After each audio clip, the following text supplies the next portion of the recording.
हाय बच्चों, मैं आज क्लास 10th का जो मॉडल क्वेश्चन पेपर जैक के साइड में दिया गया है उसका मैथ्स का सॉल्यूशन बताने जा रहा हूँ।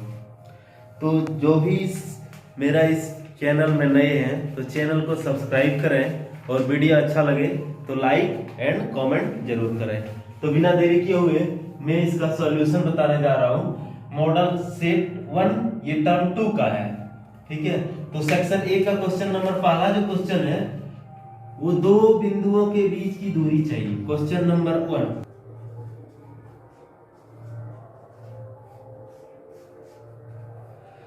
ये जो दिया हुआ है बिंदु ए का वैल्यू दिया हुआ है -5 एंड 7 तथा बी जो दिया हुआ है -1 एंड 3। ये दोनों बीच की दूरी चाहिए। तो हमें जानते हैं ए बी के बीच की दूरी सूत्र से ए बी की दूरी बराबर, ये फार्मूला होता है x2 माइनस ऑफ x1 का square plus y2 minus y1 का स्क्वायर। यहाँ मेरा इसको x1 बोलेंगे, इसको x2 बोलेंगे, इसको y1 बोलेंगे, इसको y2 बोलेंगे। तो यहाँ फार्मूला में बच्चों डायरेक्ट हम पुट कर देते हैं। x2 मेरे पास क्या है माइनस ऑफ 1, x1 क्या है माइनस ऑफ 5, ये दो बार माइनस हो गया बच्चों, तो इसके ऊपर एक और ब्रैकेट लगेगा, फिर प्लस y2 मेरा यहाँ है 3, फिर माइनस ऑफ y1 मेरा है 7, इसका स्क्वायर, तो इसका स्क्वायर करेंगे तो क्या होगा माइनस ऑफ 1, ये माइनस और ये माइनस गुना करेंगे तो प्लस 5 का स्क्वायर, फिर प्लस 7 में 3 जाएगा तो माइनस ऑफ 4 का स्क्वायर, ये 5 में 4 जाएगा, 5 में -1 जाएगा तो 4 का स्क्वायर, फिर प्लस -4 जैसे -4 इंटू -4 दो बार मल्टीप्लाइड करेंगे तो माइनस माइनस प्लस हो जाएगा, 4 4 16, तो इसको हम लोग 16 तो इसका भी स्क्वायर 4 का स्क्वायर करेंगे तो 16 प्लस 16 यानी कि रूट अंडर 32। और ये जो इसको हम लोग यूनिट लिखते हैं square unit. This one is the right answer for the distance between A and B. चलिए इसी तरह से दूसरा क्वेश्चन, इसको और थोड़ा सा हम लोग सिंपलीफाई कर सकते हैं। इसको हम लोग लिख सकते हैं 16 into 2 that is equal to 16 का स्क्वायर रूट हो जाता है 4 into root under 2 square unit. It is the right answer. This one is also answer and this one is also your answer. So this one is the correct form, this one is the complicated form. इसी तरह से दूसरा question पे चलते हैं बच्चों। दूसरा question हम इधर बनाते हैं। दूसरा क्वेश्चन दिया हुआ है sin a is equal to 3/4। तो हमें पूछा है cos a और tan a का वैल्यू बताए। Sine A is equal to कितना है 3/4। हम जानते हैं कि साइन ए किसका किसका अनुपात होता है, तो साइन ए p/h का अनुपात होता है, ये 3/4 है। इसी तरह से एक छोटा सा हम एक समकोण त्रिभुज बना लेंगे।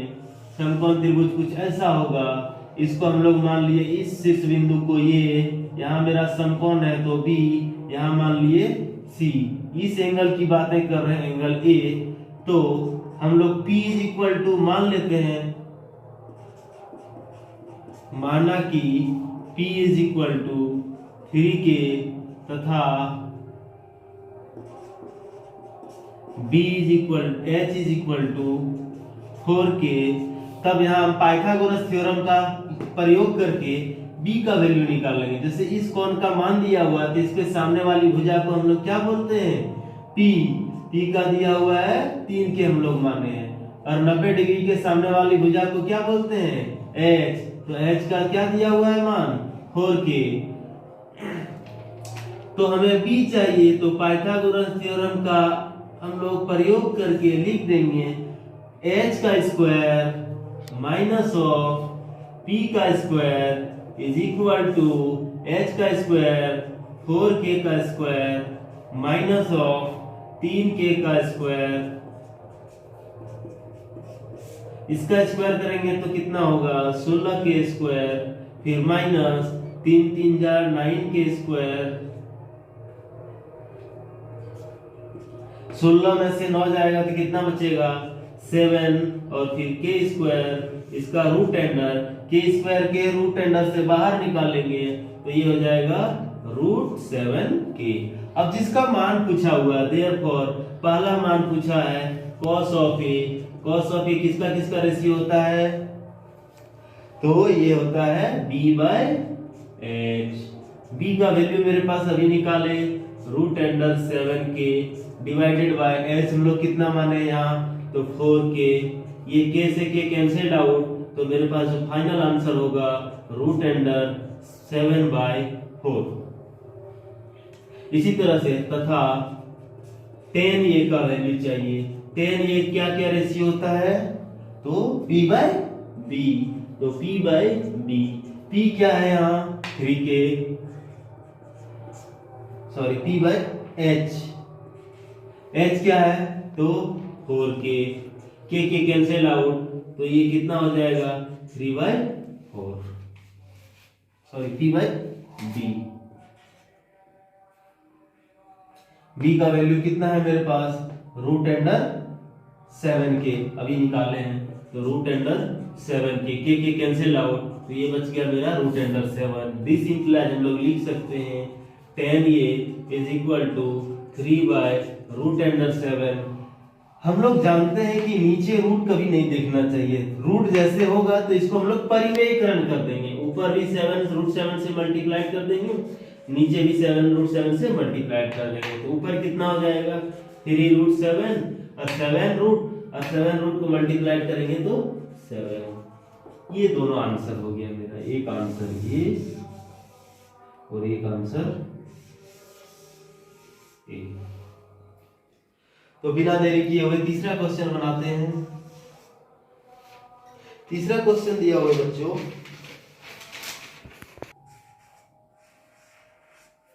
इसी तरह से हम लोग तीसरा क्वेश्चन की बातें करते हैं।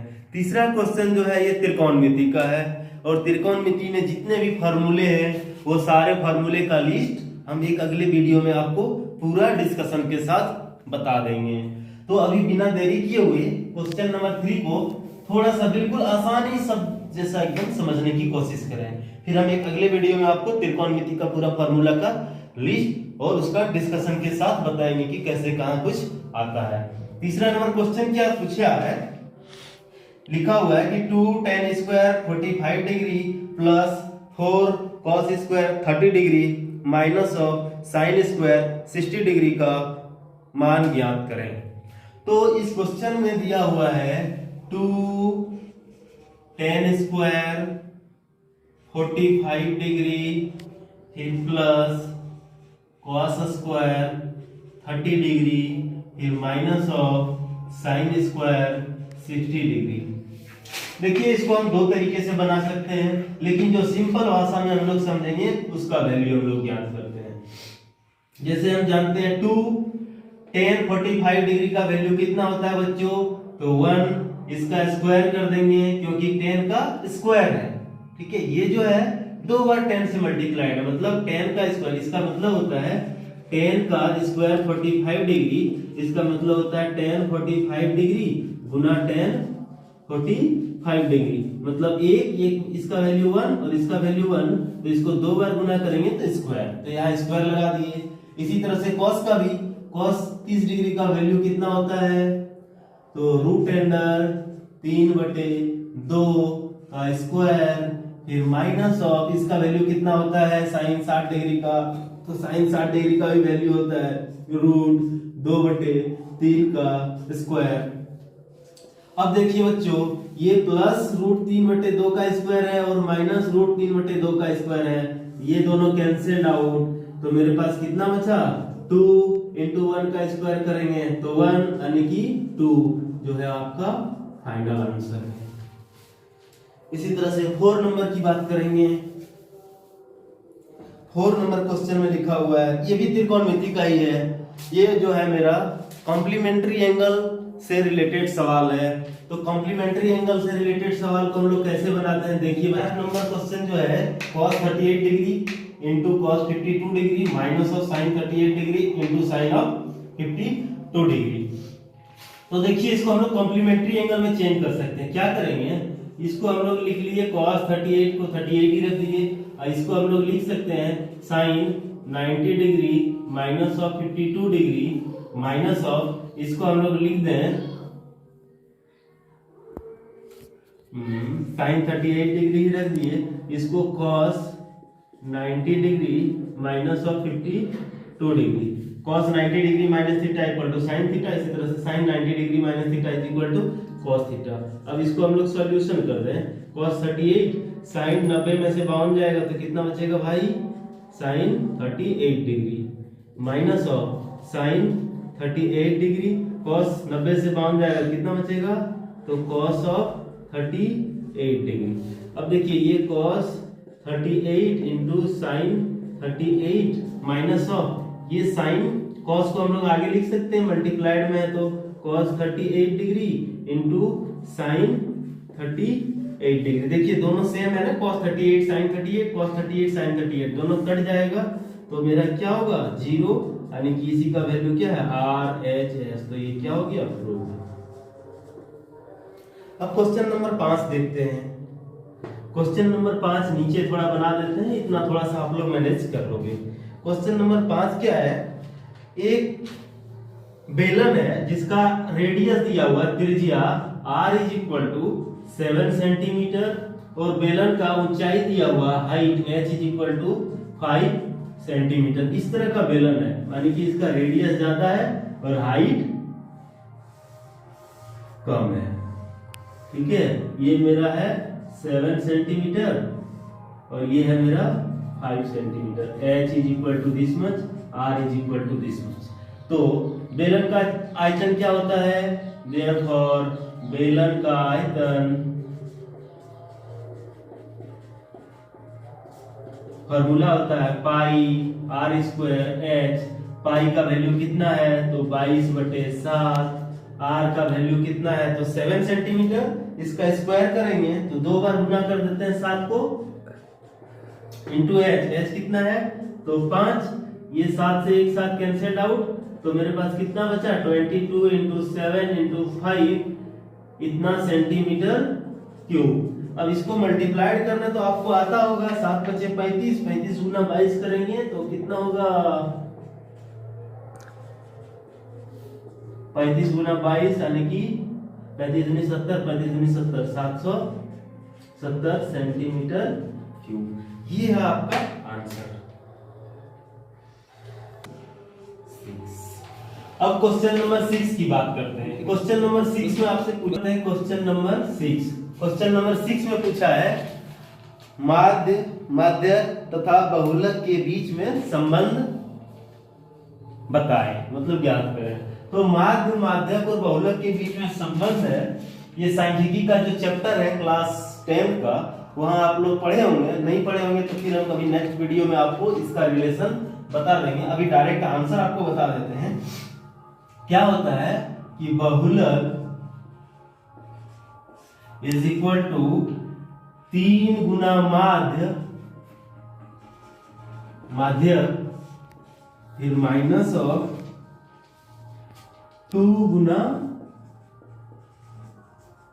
माध्य। इंग्लिश में इसको हम लोग बोलते हैं बहुलक को mode is equal to 3 times of median minus of 2 times of mean. ये आपका रिलेशन है।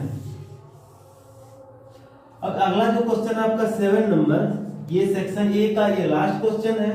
This one is the second last question and 7 is the last question of section A, term 2, model set number 1 in the side of JAC, Jharkhand academy council Ranchi. क्या बोला है कि एक पासे को एक बार फेंकने पे, पहला नंबर क्वेश्चन दिया हुआ है, प्रायिकता ज्ञात करें कि एक सम संख्या आने की और दूसरा है विषम संख्या आने की। तो एक पासे को हम लोग फेंक रहे हैं, तो नंबर ऑफ सैंपल स्पेस कितना होगा? एक पासे को फेंकने पर number of sample space NS जो है, इसको हम लोग पढ़ते हैं नंबर ऑफ सैंपल स्पेस।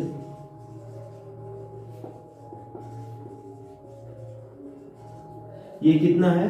1 2 3 4 5 6। मतलब क्या है ना, एक पासे को एक बार फेंके तो एक भी आ सकता है, दो भी आ सकता है, तीन भी आ सकता है, चार भी आ सकता है, पांच भी आ सकता है, या फिर 6 भी आ सकता है। तो टोटल नंबर कितना हो गया नंबर ऑफ सैंपल स्पेस? 1 2 3 4 5 6। तो कितना हो गया total number is equal to 6। अब पहला नंबर क्वेश्चन है, क्या है? विषम आने की प्रायिकता। विषम आने की NE, ये है number of event. Number of event क्या है? विषम आने की संख्या। विषम आने की संख्या कितना है? विषम कौन कौन सा है? 1 है, 3 है, 5 है, यानी कि 1 2 3। टोटल नंबर कितना है? 3। तो इसका प्रोबेबिलिटी क्या हो जाएगा?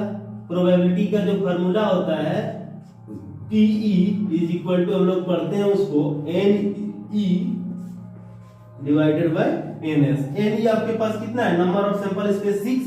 तो इसको हम लोग लिख दिए नीचे 6, और फिर NE कितना है? विषम आने की संख्या तो 3। तो इसका प्रायिकता कितना हो जाएगा? काटेंगे तो 1। इसी तरह से बी नंबर क्वेश्चन है, मान लीजिए NE प्राइम, जिसको हम लोग बोलते हैं ना E डैश। E डैश क्या है? सम आने की प्राइम, सम आने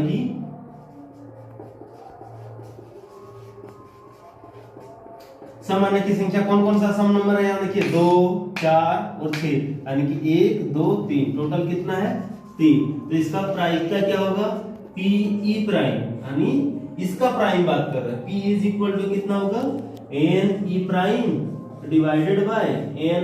total number of sample space changing नहीं हुआ, क्योंकि इसी सैंपल स्पेस से ये 3 बार आया और 3 बार ये आया। तो कितना हो जाएगा? 3/6। तो इसका भी प्रायिकता कितना हो जाएगा? 1। यानी कि एक आंसर पहला वाला ये हो गया आपका, सॉरी दूसरा वाला वो और पहला वाला ये। ये रहा आपका सेक्शन A का पूरा कंप्लीट सॉल्यूशन विद डिस्कशन। यदि किसी भी चीज को कोई समझने में नहीं समझ आए तो वो आप लोग वीडियो में कमेंट करें, और वीडियो अच्छा लगे तो प्लीज लाइक जरूर करें, ताकि इसी तरह से हम लोग और वीडियो आपके बीच लेते आएंगे।